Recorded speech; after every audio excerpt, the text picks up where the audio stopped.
I'm Leanne Young, a SHRM certified professional.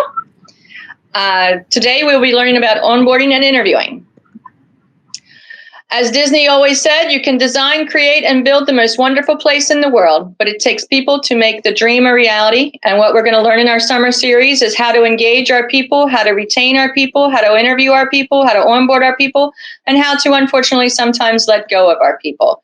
But today we're going to have some fun and learn about onboarding and recruiting. The employee life cycle. Today we are going to be talking about recruiting and onboarding. And when you're reviewing this presentation or any of the presentations in my group, remember that the employee has what's called a life cycle. And everybody in your organization, no matter how old your organization, are in different phases of these life cycles. Some people are in the beginning phases of recruiting. Some people are getting ready to separate and retire, and everything in the middle. And what a great organization does with great employees is they are in tune with every single part of the life cycle through the employee's employment. So again, we're going to talk about the basics. The basics are, do you have a company handbook? And in this presentation, we're going to decide that job descriptions are extremely important. Are they well crafted? Are they informative? Can you give them to a candidate to take home to realize that maybe this is or is not the job for them? So remember those two basics. And with those two, send the job description home. And do you have a benefit guide? Another great basic would be the benefit guide. If you offer any kind of benefits to your employees, because this is a huge selling point to employees on whether to take a job offer or not. Do you offer health, vision, dental? Do you offer short-term disability, additional life insurance, anything like that? Those products, and they might want to take this product home so they can share it with their spouse, with their family, review them, add that in with the salary amount, how much you're going to be contributing to their portion. All of these things are taken under consideration by your candidates as they walk out the door and review the offer that you put on the table for them. Okay, so I love this, come run with us. That sounds a little better, I think, than just interviewing, because what you're doing when you are interviewing and looking to bring somebody on board your organization is say, come run with us, come join us, come have fun, come celebrate our successes, help us improve what we are accomplishing just yet. Maybe you have the skill sets to make us go that extra distance. So when you think of onboarding and hiring, don't just think in those words as a process, although they both are, but what you're doing is you're inviting someone into your organization to become part of your team, to share a life with you in a work environment, and to ultimately make both of you successful. While you're thinking about all of the basics, also think about your mission, vision, and values. So many people today are looking at your mission, vision, and values when they're deciding to organize or deciding to join an organization. Does your mission have a purpose? Can they buy into that purpose? Do they feel a part of that purpose? I always use, when I worked for Genesis Healthcare, they said that they improve the lives they touch through high quality healthcare and everyday compassion. I was in an HR capacity at Genesis, but I could improve the lives that I touched through everyday compassion. Although I wasn't a nurse or work in the community and in the facility, I believed in the mission that we could improve the lives we touched every single day. I bought into that. Their values, they believed in creativity. They believed in ingenuity. I knew I could bring that to the table. They had 12 different values. Does your company share this with your employees? Think about this too. When you create your mission and your vision, are you giving them something that they can believe in? And are you walking the walk? I have worked with some organizations and they have a mission, vision, and values, but at the end of the day, they didn't practice the mission and vision and values. So when you're trying to adopt or improve or live your mission, vision, and values, see how that interprets to your organization. And if you don't have a mission statement, how does your employees know where the goal line is, when they've become successful, when the organization has become successful? So remember, mission, vision, and values, mission critical with those instruments these days. Attraction. Why are you picking them and why are they picking you? Some people want to work for big, well-known companies. They can work for Nike. Just do it. Mission, vision, and value. Some people want to work for smaller entrepreneurial companies because their ability to climb the ladder and to learn more skills and to contribute faster could be important to them. So why are you picking them and why are they picking you? Do they have the skill sets that you need to get you to the next level? Are you interviewing to find out what those skill sets are correctly? So remember, ask them why they are sitting in front of you when you're having the interview process. It's so important that you understand the why. And I want you to think about your pool of candidates. The pool that you get to derive from comes from the location of where your office is. Now, if you are an internet-based company, your pool could be the planet. If you have an office in Westminster, Maryland, your pool could be 45 minutes on any direction in Westminster, Maryland. Then you have to think about your pool as far as your candidates. If you're hiring an accountant, there are only so many people in Westminster that want to be accountants, so that shrinks your pool. There are only going to be so many people who are in accounting who want to work in long-term care. That shrinks your pool. So think about your pool. I know that we sometimes believe that there's this infinite pool of candidates that just are trying to get through to your business because they want to work there. But if you really do look at what you're looking for, what you're hiring for, the skill sets you need, the personality that you need, and things like that, you'll realize that your pool is a lot smaller than you think. And that's what makes these the steps that you take during the interview process so critical.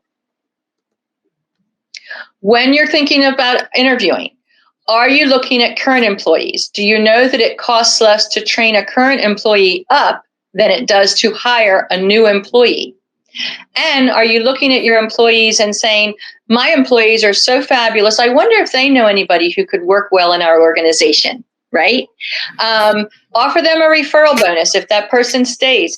$200, and then at the end of 6 months or whatever your pool would be, another $600 or $200 or even more.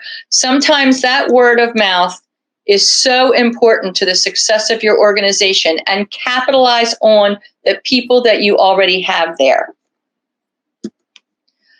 I say this a million times.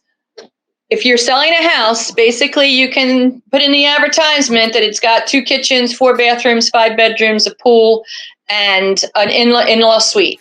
But when people show up to look at the house, it better have a pool, 2 kitchens, 4 bathrooms, and an in-law suite, because people will see this. So when you're recruiting, hire or advertise only for the job that's really there. Because if you're pumping it up and you're saying great location, excellent place to work, it better have a great location and be an excellent place to work. If there are advancement opportunities and you list that, but there really aren't any, you're advertising your position falsely, and people catch on. People know what they're looking for out there. So only advertise and only put on the market the listing that you have available. It's the easiest way I can say it. Hiring. Are your hiring managers trained in the art of recruiting? For a long time in a lot of the companies I worked for, they never prepared for an interview. They knew a candidate was coming in at 2:00 and they were just going to wing it. How do you wing an employee that you're going to have work with you for the next how many days, months, or years? And then how do you justify a hiring or not justify a hiring if they say that you have illegal hiring practices? So do your managers know that they can create a phone screen? Do your managers know that they should have a pre-selected group of questions? Do they know that this is an interactive process? Do they know that they probably should give that employee, that candidate, a tour of your community so that they can see where they're going to work? Do they know all of this stuff? If you're hiring from the hip, you're going to get lucky once in a while, but you could also get very unlucky once in a while. And it's a lot easier to hire right the first time than to terminate and retry to do the process all over again. I can promise you that. So, what is your recruiting process? I'm asking you because I don't know, but I can promise you that recruiting is a process. It's an A to Z process on how you get successful candidates into successful employees. Does that involve a phone screen? Does that involve shadowing? Does that involve, I don't know. You tell me, what is your recruiting process? And if you're sitting there thinking to yourself, what is our recruiting process? You probably do need to think about it and create one before you hire the next person. I'm going to tell you a story about an interview that went horribly wrong so that you can critique that against the steps that I'm going to tell you now to go horribly right, I guess. We were interviewing this candidate, and she came in. She was already sitting there. So the person that was supposed to originally doing the interview came in completely unprepared, and she was late. So another person started to take over the interview. And then when the hiring manager came in, she just sort of jumped right in. So right away, the candidate really doesn't know who she's talking with. There were no prescribed questions, so there were no answers that we were really knowing that we were looking for. And she seemed like a nice woman, but she sat there. So I intervened and I said, well, tell me what you do. And she says, well, I run a flu clinic. And I said, well, that's awesome. Tell me what that entails. And she says, well, I go to different places and I run a flu clinic. And I said, that's really great. I said, but tell me what you do. And she kept coming back to me and saying, I run a flu clinic. And all I could picture was this woman who wanted to work in a long-term care facility at the end of the day, doing her passing of the notes to the next nurse that was coming on board saying, I took care of patients. So think about what that was.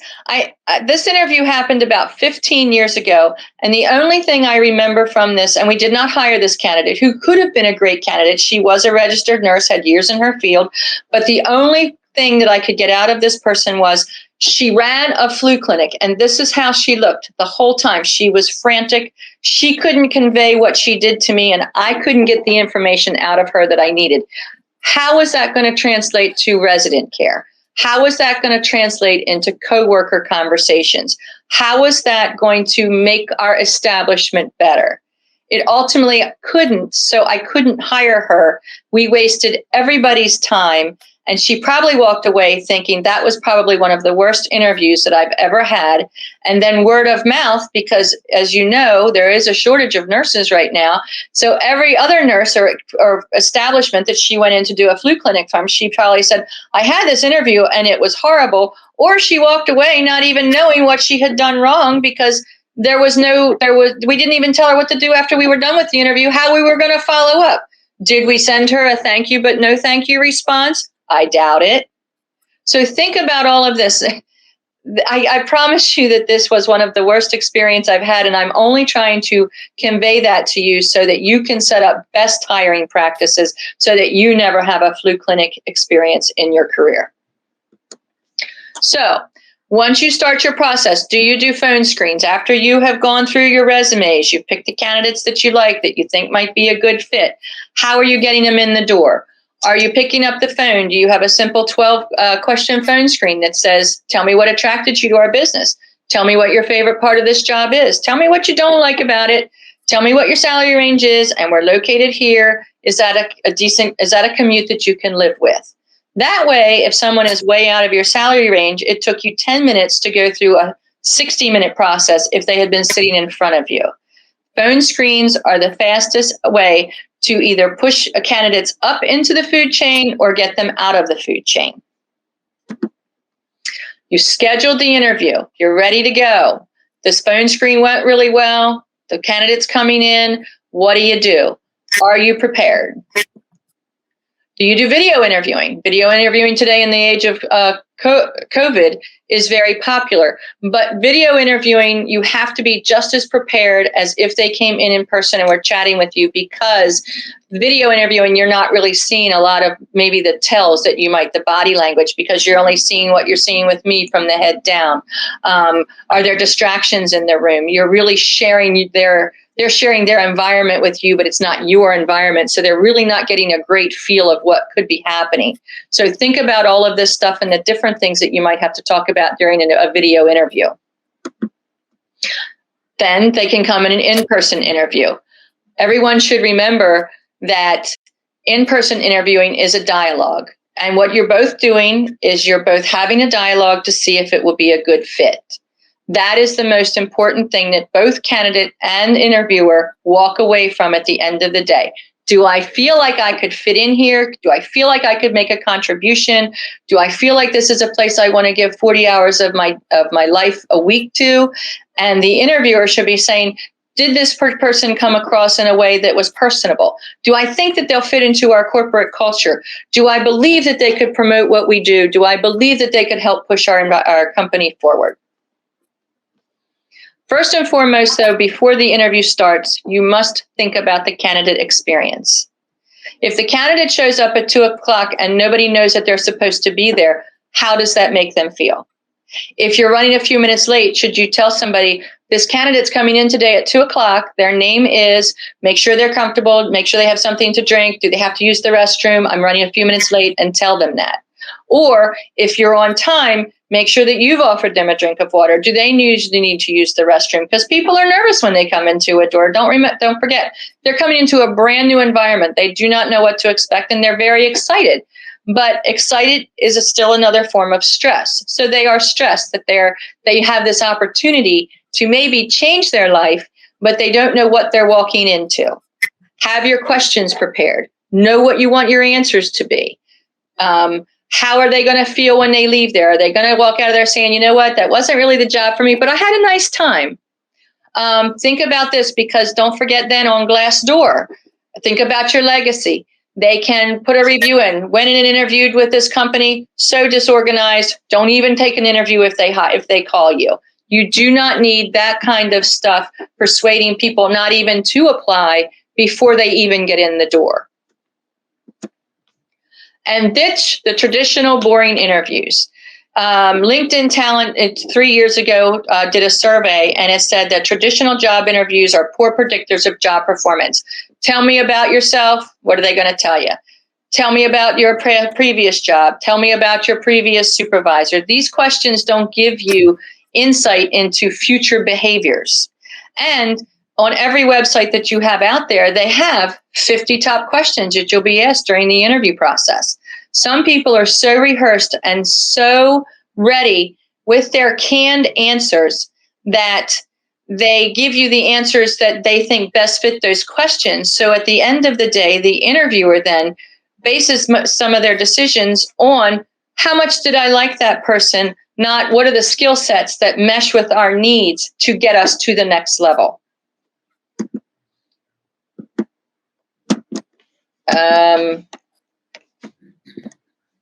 My slideshow stopped. There it is. Okay. Another great question I ask is,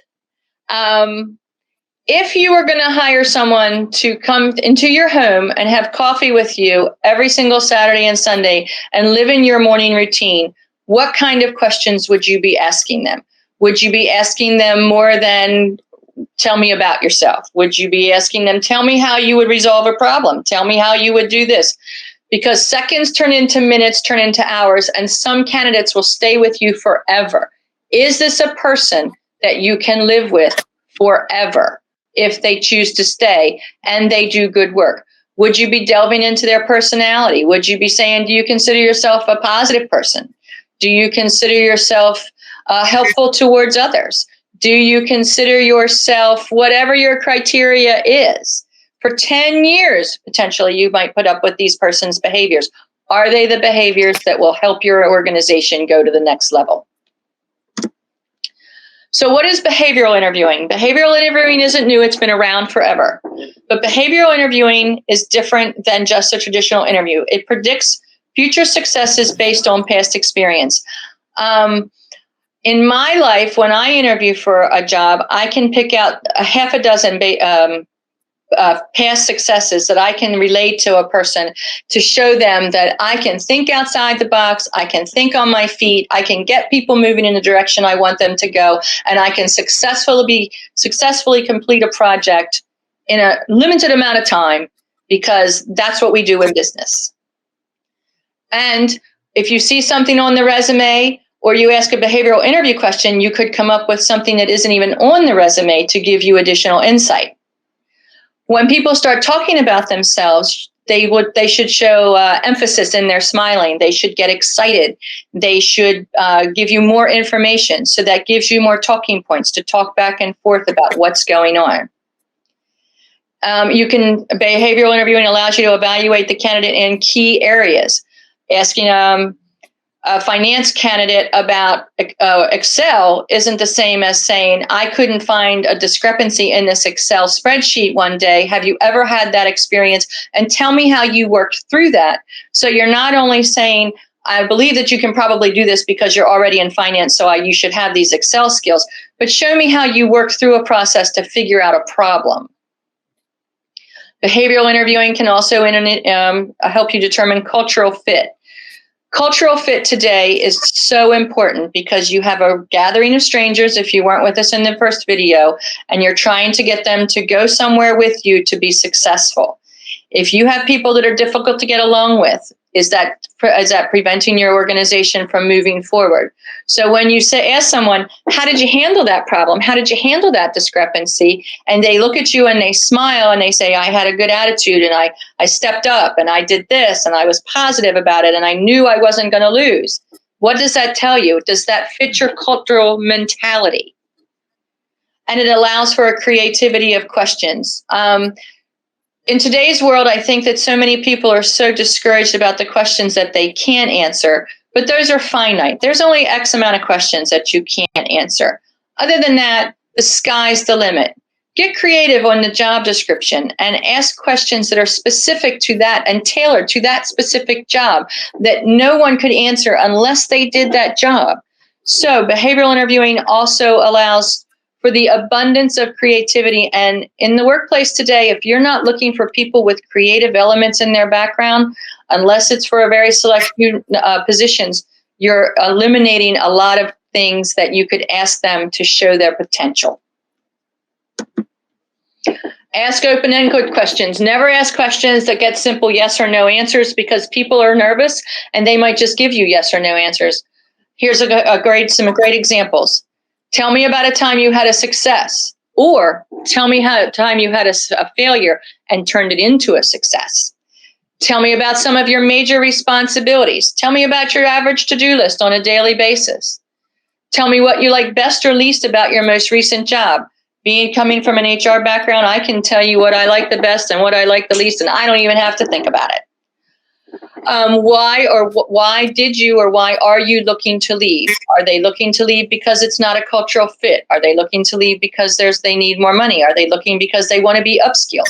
Are they looking? There's 1,000 different answers to that, and let them shock you and come up with something that you haven't heard. Because I just was talking to a client of mine yesterday, and he works in finance, and he said that he hires in September because anybody who is willing to leave a finance company in December or January, he doesn't want to hire because that's the most critical time in his industry. And if they're going to do it to them, then that could mean that they could do it to him, and he doesn't want them on board. See how he knows the answer to the question before he ever asks it? What specific strengths do you bring to the organization or to the position? I'm in human resources, and you know what I go do? What are my strengths? I bring people together to create better outcomes, because when you work in an organization and you work with teams, what is a key thing? And if you're a leader, what is a key thing you must have the skill set to do? Bring people together. Tell me about a new skill that you've recently learned.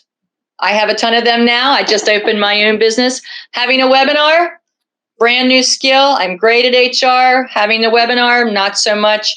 I'm thankful to all of my participants today who had patience when I couldn't get my screen to work, or just a few seconds ago when I couldn't get my screen to change. Those are new things to me. They're technical difficulties. I know I can overcome them, but that isn't where my skill sets truly lie. My skill sets truly lie in the field of HR. How's that for a great answer? Salary history and other questions to avoid.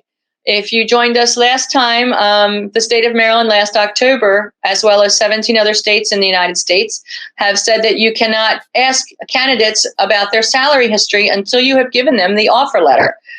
What that's supposed to do is it's supposed to even up the playing field. that because traditionally men make more than women and minorities. So what your responsibility is as the hiring company is to determine what the job is now worth, have a range, and then ask the candidate what their range is. And then you can move on from there. Now, if they're looking for $95,000 and you think they're a great candidate and you think it's a little high, after you give them the offer letter, you can go back and clarify that salary and say, but that's kind of tricky too. I'm not sure I'd recommend that. So know what you're shopping for, know what you're willing to pay for, and have a great day after that.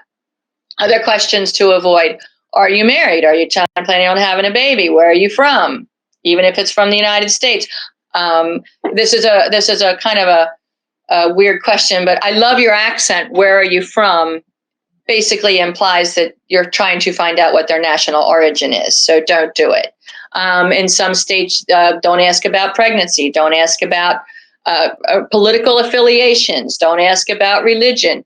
Don't ask about questions that aren't directly affiliated with the job. Now, if you run Catholic charities and you want to know if they're Catholic, that could be different, just to see if they are teaching this, they believe the same things that your organization believes. But during the interview process, it's best not to, just because you do want to avoid those legal complications that could come with questions like that. Soft skills. Today in interviews, I can't encourage people enough to interview for soft skills. This I got off of the web. It's a great tool. And when you get onto this website, if you would click on Speaking One's Mind, it gives you examples. Everything on this sheet has examples so that you can relay it in terms that you understand. So what I do is I use this sheet and I put it in front of them and I say, now take a couple of minutes. I want to take a breather. Just review the list and give me a couple of soft skills that you think you're very confident with. And give me a couple of the soft skills that you think you need some work with. And then you can share them with you. With me, I have come a long way, but organizational skills, I could use a little bit more tweaking on that. But if someone tells you they're having trouble with their organizational skills, but they have every other skill that you need, send them to a class. Hook them up with someone else in your organization who has great organizational skills, but give them those skills. And since you know that's a weakness that they have, building that skill will also build their confidence and will also help them appreciate what the organization is trying to do for them, which will make them want to stay, because 60% of today's employees will leave you if you do not upskill them. And what's a great way to upskill them? Find out what their weaknesses are. When interviews fall short, not treating a candidate with respect. If you don't treat me with respect in the interview, how do I think that you're going to treat me once I walk in the door and I'm an employee? Not having a process or a plan. Am I thorough? Did my interview come across okay? Do you have next steps? Have you done things that I'd like? Not assessing soft skills. In my career in nursing, I have had nurses that were clinically excellent, just excellent nursing skills. But in long-term care, I need nurses that have compassion. I need nurses that can go to a bedside table and reassure a new person that has come into the facility that we're going to take great care of them, that we'll address their needs, that we're going to be here for them. So if they're clinically great, but they don't have that empathy, they need to work with computers or cadavers, because I need people who can work with people. Not understanding a candidate weakness. If you're only emphasizing the strengths and thinking they're going to be great and not understanding what a weakness is, tell me about a time that you failed and how did you overcome it? Then you're expecting them to come in and be perfect. And as everyone knows, no one is ever perfect. Or how about not understanding the position that's available? I can't sell you a position in IT because I don't know enough about IT to do a webinar right this second. So if I'm not understanding the position that I'm trying to fill, how am I going to understand what that candidate is telling me about what their qualifications are, and how will I know if that's a good fit? Should I have someone else sit in that interview? Should I have someone else that's on the team who can understand or clinically or in that field, an expert in that field, what they're saying, so that they can say that's a great candidate, or that candidate's trying to BS their way through this interview, but they really don't know what they're talking about. Bias of the interview. Do they look like me? Do they sound like me? Do we have a commonality? Not asking the right questions or not giving the right answers. How about what a typical day looks like in that role? Do you think that would be an important answer to have for a candidate? The hiring process takes too long. In today's environment, I just watched a video, and Omni Hotels says that if they have someone walk through the door and they want to hire that employee, they will today offer that job on the spot. Because if you're waiting too long to get that offer, there's so many open positions out there and there's so few candidates that you will lose candidates because you're taking too long in your process and not following up. If I tell you I'm going to make a decision by next Tuesday and I'm going to call you either way, and I don't call you either way, what happens? We know what happens. They go and they tell everybody, well, I interviewed for that. I thought I had a great interview. They told me they'd call me and they never called me. Where's Glassdoor? So if you've ever not seen this movie, it's called Moneyball. And it is about a baseball team manager, but it's also about hiring and how they went about getting great baseball players or marginal baseball players on a team to create a winning team. And the gentleman said that the inability to envision a certain kind of person doing a certain kind of thing because you've never seen someone who looks like him do it before, it's not just a vice, it's a luxury. I think that it would be very, very interesting, and I would really love to have an opportunity to try this, if you did like the dating game and you weren't allowed to see the candidate until you were ready to make the offer. Would you be shocked at who you were hiring? Because you would then truly only focus on the questions and the answers that were given and not looking at them saying, well, they have purple hair, so I don't think they're going to make it here. Or they have ears, they have nose rings, and I'm not a fan of that. So what begins as a failure of the imaginations ends as a market inefficiency. When you rule out an entire class of people from doing a job simply by their appearance, you are less likely to find the best person for the job. Just think about this too. When an older employee walks into your organization and you're thinking, wow, they're kind of old. I don't think they're going to be able to stand for 8 hours, or I don't think they're going to be able to do this. I don't think they're a great fit, or something. You don't know about anything about that candidate. You don't know that maybe all of their life they have done this and all of their life they have enjoyed these interactions. And you know what? They can probably outstand you on the floor any day of the week, but you don't give them opportunity based on what your thoughts are. If you haven't ever seen that movie, I suggest you watch it if you're into interviewing, because it really is an eye-opener and you'll understand what I have to say. Okay, we should never do this. Have undue influence based on your decision. Say someone in your organization recommends one candidate, but you find a better candidate, but you're feeling the pressure that you should hire the candidate that was recommended. Don't let those undue influence your best decision processes. No personal biases. Just because they don't look like me doesn't mean they're not going to be as successful or more successful than anybody else in the role. Or compare and contrast. Well, you know, they remind me of Susie over in accounting, so they must be a great person. Or they remind me of Jonas over there in accounting, and I hate him, so they must be like him. And I have had this personally happen to me before. That I actually had a boss tell me that I reminded him of his ex-wife. That was a tough row to hoe. And I didn't realize the significance of that statement when he hired me until we started not getting along, because not based on my performance, but based on some of my reminiscent qualities of this woman that he wasn't really fond of. He started judging me in a mirror with her. So that tenure didn't last very long. So make sure when you're thinking about these things, you're thinking about where these opinions are coming from. Does the applicant have any questions? Sometimes in an interview, you can be so thorough and ask so many questions that they might not have a question. But if you're not thorough and they don't have any questions, does that mean that they're not interested? Does that mean that they're nervous? Does that mean that they're just going to be the warm body? It can have many implications, but if I really didn't have any questions, but I had a list of questions written down and I read through them all and I was like, no, we covered everything. That's different than me just saying, well, no, I don't really have any questions right now. What do you mean you don't have any questions right now? You're going to live with me for 40 hours a week in a place you don't even know about. You don't have one question for me? Is that important to you? I don't know. I question that sometimes, but that's just being a recruiter for a period of time.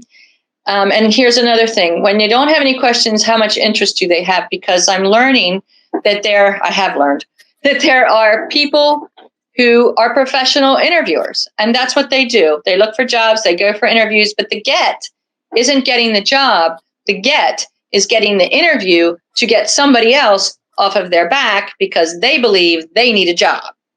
Okay? So I have this running story, and I get a lot of jokes about this, but I tell people that everybody loves the idea that they can tell people that they have a job, and everybody loves the idea of the paycheck. It's that 40 hours in between they have a lot of trouble with. So if they don't have any questions, what really is their interest level? I just have a concern about that. Give a tour. Show them what the environment looks like. Have you ever had an interview with a client, with a company, and thought this will be a great place to work, and then the day you get there, it doesn't even look like what you imagined it was going to look like, the office space?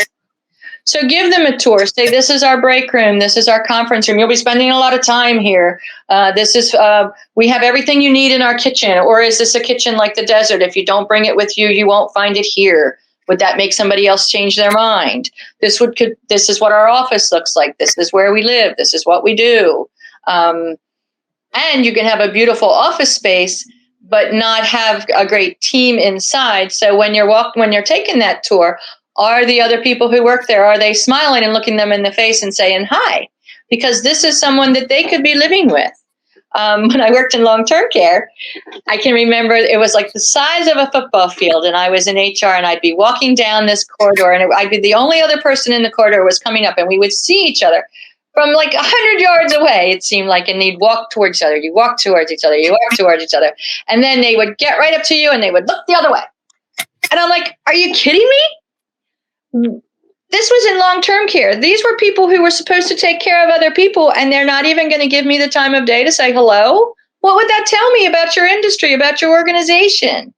So think about that. And another way to really wrap up an interview when you're giving a tour is then to discuss, if you're interested in the candidate, to discuss the benefits. And this is what we offer, and this is what we do. And by the way, here is this room, and of course, and it can. And if the interview isn't going well, you can still give the tour, make it a little quicker, and to have those discussions, and then you can show them out the door. But the tour is very important. Ending the interview.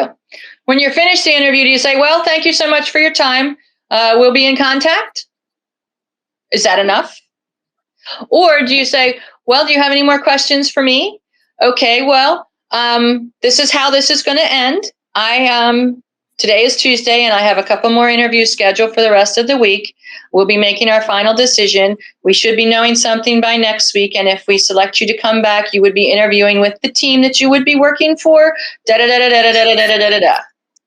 Right? So they know what to think of instead of just standing up, shaking a hand, giving an elbow, and saying goodbye. People need to know, because if you're not telling them what's next during the interview, are you going to be telling them what next steps they need to take when they're working on a project with you? Think about that. The offer letter. So you have selected your candidate. You've gone through the interview process. You're drafting the offer letter. I can't tell you, in certain jobs, in certain industries, I have actually had people show up for an interview and them not know what their job title is, them not know what their starting salary is, them not know a lot about what's going to happen to them next. Are you providing an offer letter? No matter what the job, the offer letter should be there. They sign off on the offer letter, so they say that I am supposed to report here at this time with this person. I am making, these are my hours.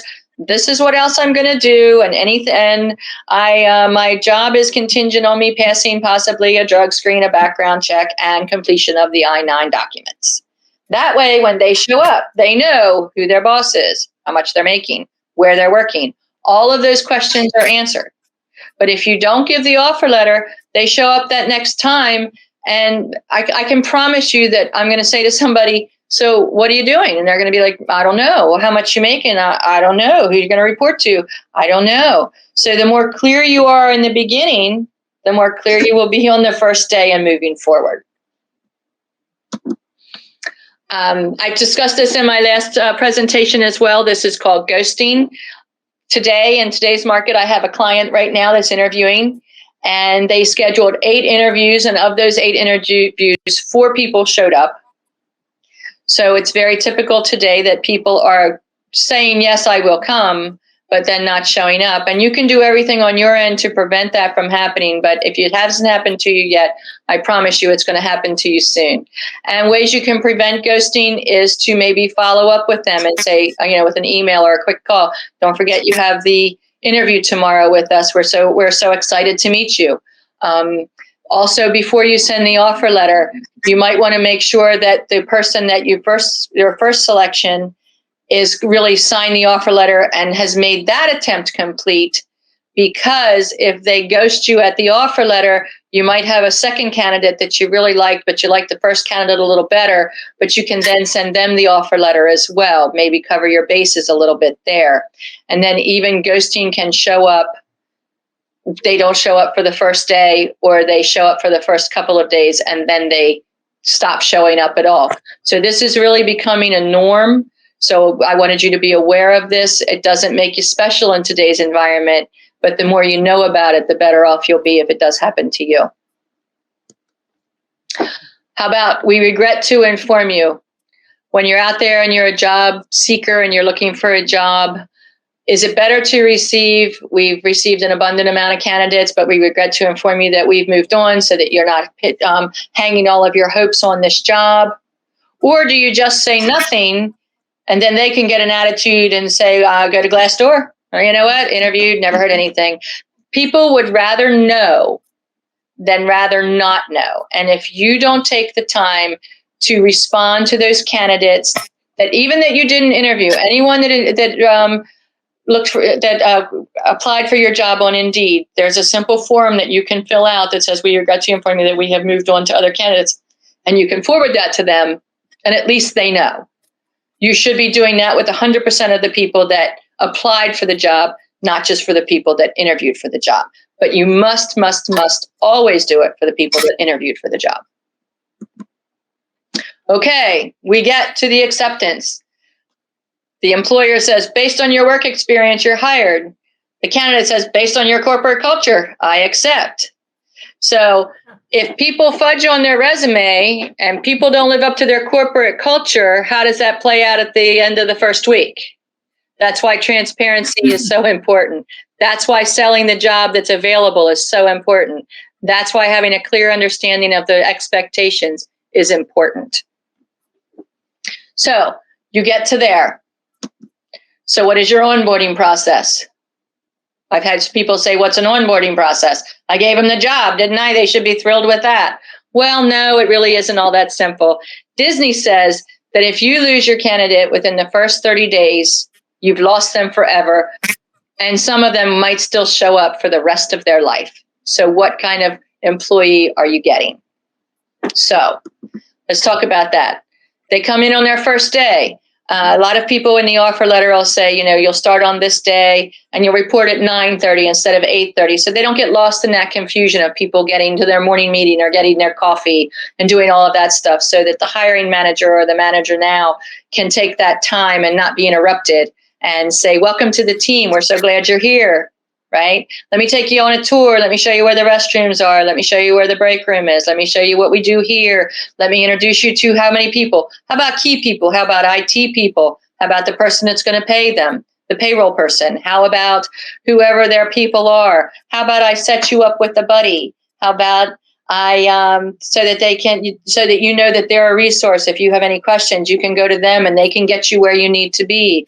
How about I take you to lunch today? How about welcome?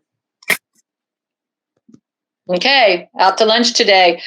Very important. Most of the jobs that I've enjoyed the most, that my manager or the team Or at one company, the entire company. They bought lunch for everyone, and we sat in the break room and we had lunch together, just so I could hear the chit chat and learn about people and see people and learn about how they're doing things and things like that. So I always say never over underestimate the power of food, but on the first day, you cannot ever underestimate the power of a lunch. Okay, they come in, they're dressed up, they look great, they're ready to go. Do they have their workstation is clean? Do they have the computer that they're going to be assigned to? Do they have a company phone if provided? Do they get their company credit card if provided? Do they have a schedule? Do they have their email set up? Is their email in a name that they would like to use? I worked for a company and they called me Lee Young. My name is not Lee, although technically my first name is Lee and my middle name is Ann. But I believe that if you call me Lee Young, you don't even know me. So is that appropriate? Should you wait until they get there and say, what would you like for your email to be? Usually we use your first name or your first initial and your last name, or whatever it happens to be, the combination of the two. And about 10 weeks after I was in the job, since I went by Leanne in the organization, when people looked for me on the drop-down list and they saw Lee Young, they assumed that was a man. Isn't that amazing? Do they know where the coffee machine is? Do they know where the water machine is? Do they know where the restroom is? Are their business cards ready to go?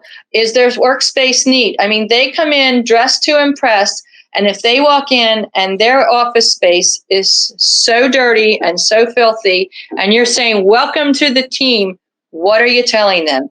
Well, it's important that you're here, but you really weren't important enough in the first day for us to clean up your workstation from the guy that used to have your job. So if he left it like that and you left it like that, what are you telling that next candidate? And let them network. Give them a list of people and their extensions. These are the people in your department. This is what they do. Have those people stop by into their doorway and just say, hi, I'm Leanne. I work over here in Human Resources. So in case you need anything or you have any questions, I just wanted to stop by and introduce myself. Do you think that would be important on the first day? And then I usually tell them that there'll be a quiz at the end of the day for everybody who did that. And I'm just joking, but I'm also trying to be a little bit funny because I know that they're nervous because they're coming into a new environment and not knowing anything.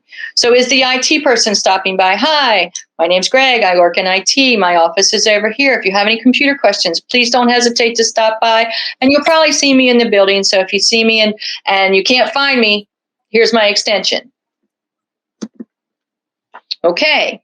They've been on board for a few minutes. You've assessed their needs. You're having that dialogue. You're pulling them into their office about every other Friday or every Friday saying, hey, I just want to check in. Is everything going okay? Is everything like I said it was going to be? Do you have any questions? Do you have any concerns? Is there anything that I can help you with? How do you like it here? Do you think you might stay? Is it time to have those kind of questions? And then in the interview process, if you say, and at the end of 90 days after the introductory period, or the end of 60 days, whatever your introductory period is, we're going to have a quick little review just to make sure we're both on the same page. Have the review, schedule the time, because if you don't do that, guess what? You've broken a promise that you made in the beginning, and guess what? They never forget. Something you said about time well spent. I also want to tell you that I'm just a little caveat here. I was thinking about real estate. If you hire somebody and they say that second shift really isn't my thing, but I'm really looking for this job and I really do want to work here, so I'll take second shift as long as you can promise me that I'll get a first shift position as soon as one comes available. And you say, oh, sure, of course, that's what I'll do. Guess what they hear? You're going to get me on first shift. And guess what you're going to hear every day? Is there an opening on first shift? Is there an opening on first shift? Is there an opening on first shift? So make sure that when you're communicating with people, and that's a great time, you know what? You know, when I interviewed you, I told you that if anything came available on first shift, because I appreciated that you took the second shift position, nothing has come available yet. If and when it does, I will be back in touch. That would be a great way to solve that. It's like telling somebody, and after 90 days, I'll give you a raise. And then after 90 days, you don't give them a raise. Guess what they remember? You didn't give them a raise. So make sure that everything that you talk about in the interview, you follow up when they're on the other side of the door, because that's what people remember.